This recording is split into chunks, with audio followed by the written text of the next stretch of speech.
Hey, what's up, folks? Welcome to the channel. It's time for another fragrance review. Not too long ago, I did a haul of a bunch of Cuba fragrances. Cuba, Paris. There's 13 of them over here altogether. And I want to do a quick review for each one of them. I've had a chance to wear each one of them at least once. And I'm just going to go through a bunch of them. There are a few gems in this thing. You know, there's a lot of YouTube fragrance reviewers out there that wouldn't touch Cuba because it's a cheap, inexpensive brand. But why is inexpensive? Why has that ever been something bad, something negative? If you can get a good fragrance at a cheap price, what's wrong with that? So I'm going to go through all of them and give you really quick reviews because I don't want to really dwell on these. Just really quick, get to the point, no nonsense reviews of each one of them to give you guys a reference of maybe something that you might want to try. Okay, the first one I'm going to review is Cuba Red. Let me get I got to get the thumbnail. I'll be back here and that'll be up there. And that is the thumbnail. Okay, cool. All right, what can I say about Cuba Red? Cuba Red is a very masculine, very tough guy, manly cologne. That's the vibe I get from this.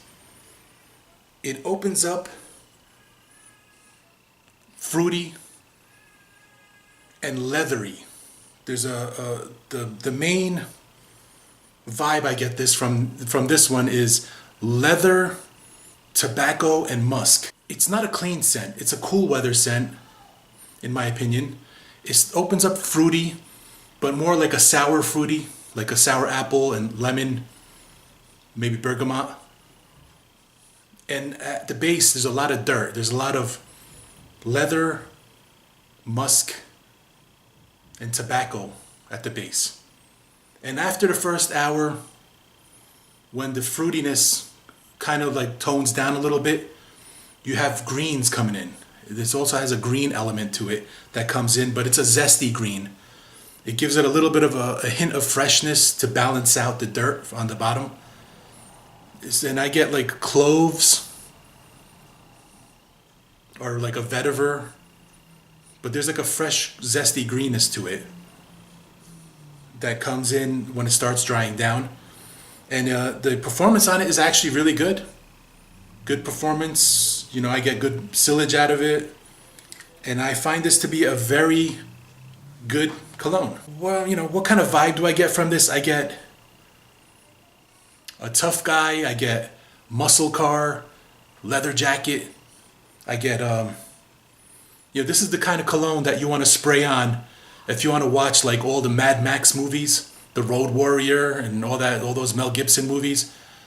You spray this on and you watch a marathon of that and it'd be a great experience because it smells like the interior of a classic muscle car, like a rebellious, tough guy, James Dean. I think to wear this, you could be any age, but you can't be a boy.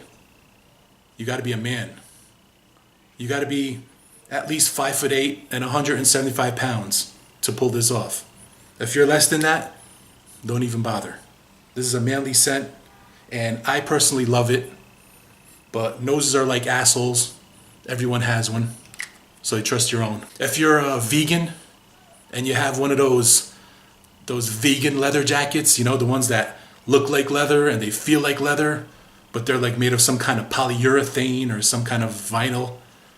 You need to get some of this and you spray about a dozen sprays onto that jacket, and that way you get the full leather jacket experience. Because, you know, those fake leather jackets are really prominent now. They sell them everywhere.